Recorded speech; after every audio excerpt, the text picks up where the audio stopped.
Not the Cornwall way. Well, as you heard today, parents and students at Cornwall Hill College in Irene held a morning picket protesting racism and non-transformation at the school.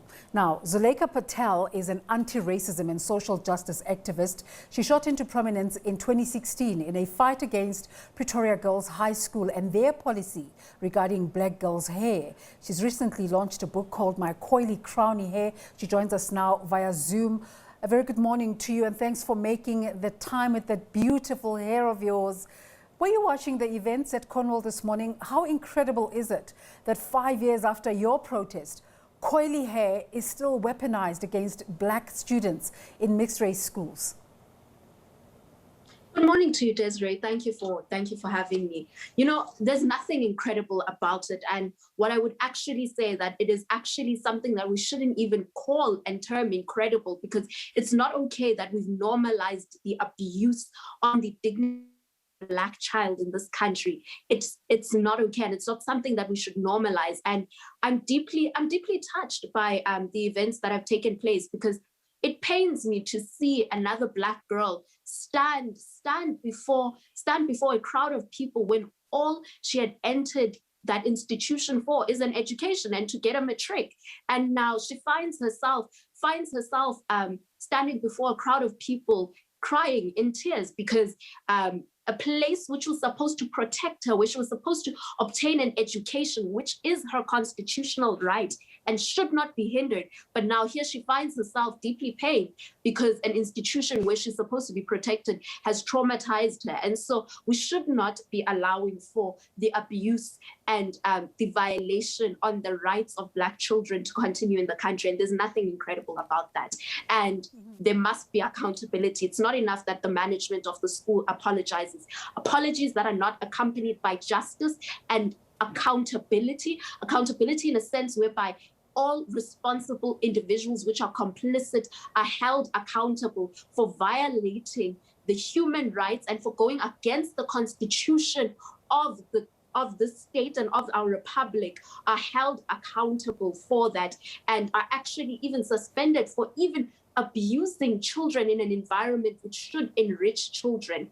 And furthermore, onto that, what I want to bring up is that this is not a matter that only just stems back 5 years ago. This goes far back into when, into even the CODESA meetings when the leaders of this country, the today's leaders, were negotiating for our democracy.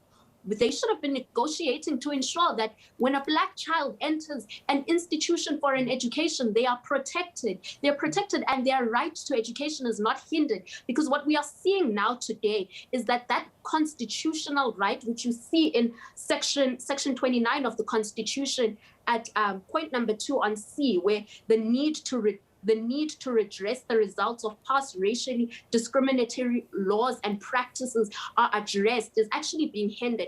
And any hindrance to the right to basic education should not be tolerated and is actually a constitutional violation. And what we should be seeing is even holding elected officials in government accountable for having not dealt with this matter. It's been 27 years. It has been 27 years. And it is not enough that we sit here in 2021 and we find it incredible that children have to have their education disrupted because they must protest when they should be in class being enriched and obtaining their education. And they should not have to go through that painful experience of being pained and traumatized where in an environment which should enrich them. That isn't an incredible experience that we should be sitting and actually be terming as incredible, you know? And I have to go back to the matters of 2016, whereby I remember vividly even when we spoke to the MEC and we addressed the matter of our policy, which didn't just simply revolve around the matter of hair. And I want to bring up even just the language that we use about talking about matters of racism, in the country. It's not simply a hair issue. It's not simply a discussion around hair. It's deeper than that. We're living in a country whereby we are 27 years into a democracy, and we have a past where black people were made insignificant, and we had a constitution which was racist. And now what was then constitutional constitutionalized has been privatized, and it shows up in outbursts in institutions of learning and employment where it's institutionalized and privatized.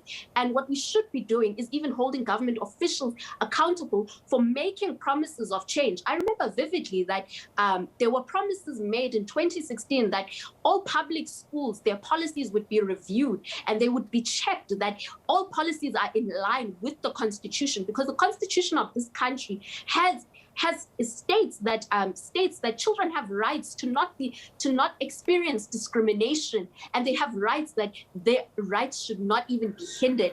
And we should be holding those officials accountable for not actually doing the work to ensure that those policies still do not exist, because those very schools uphold the policies of the past of this country. And that is not something that we can allow going forward. And that is something where by now, this moment should not be something that we talk about and we remember and we find incredible and we are amused by it and we sit and we just look at it and we ask ourselves, it's a discussion that we should have. We should take this as a turning point in the country to actually begin to have radical policy transformation, where we introduce legislation that prohibits discrimination in any slight form against a Black person's identity in this country, because it cannot be that we are sitting in 2021 and we're merely calling it a discussion. This is where action is required, and this is where immediate government intervention is required, with the collaboration of civil society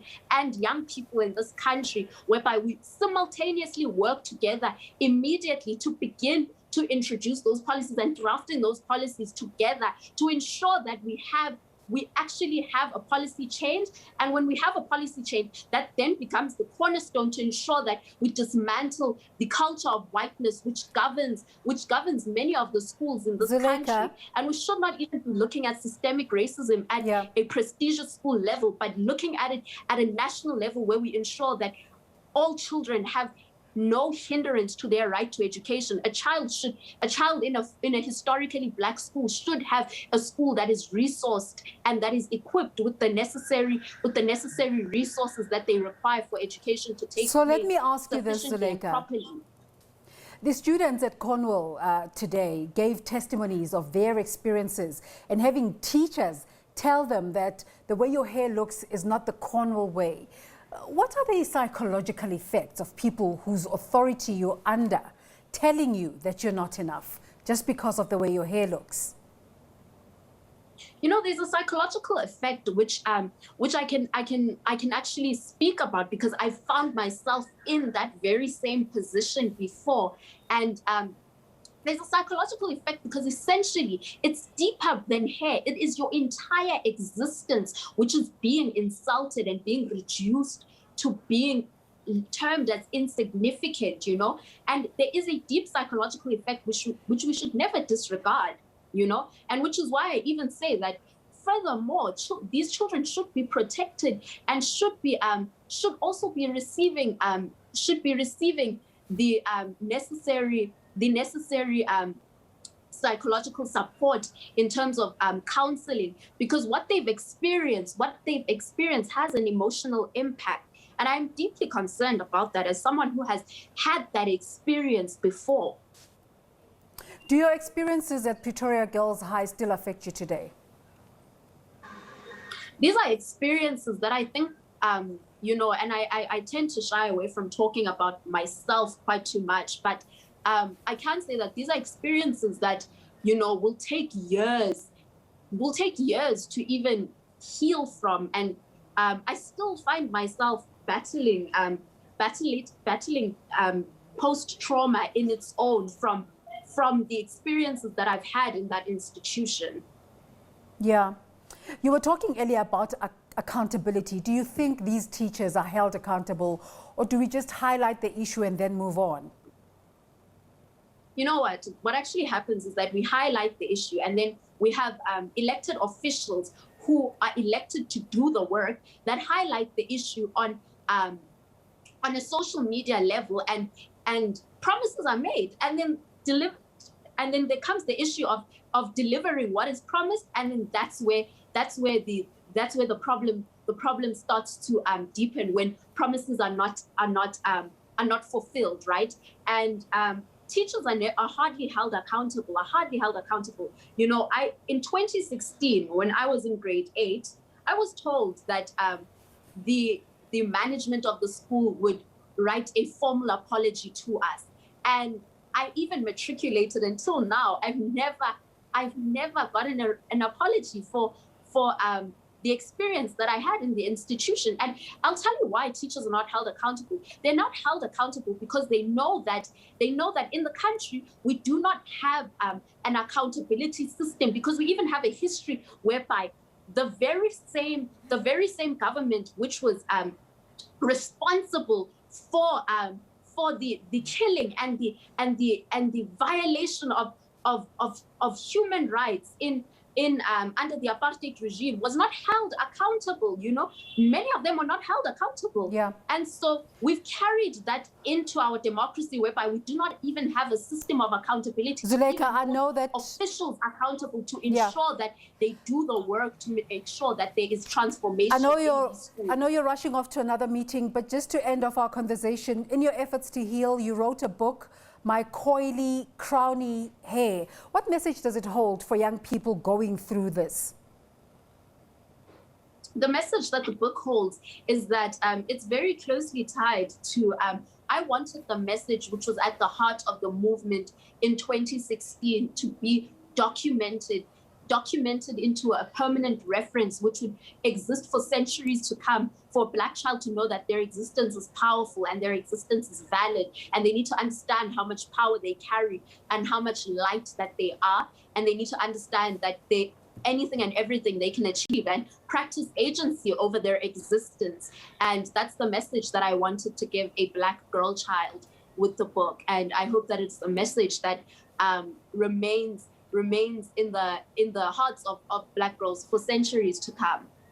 Thanks for talking to us this morning. Zulaikha Patel is an anti-racism and social justice activist who came to prominence while protesting hair politics at Pretoria Girls High School. She subsequently written a book, My Coily, Crowny Hair, about this. Today, the issue was once again highlighted when parents at Cornwall Hill College in Irene held a morning protest against racism and anti-transformation. We're making efforts to get a hold of the school for comment from them, and we'll bring them on as soon as we're able to. Thanks, Zulaikha. Thank you.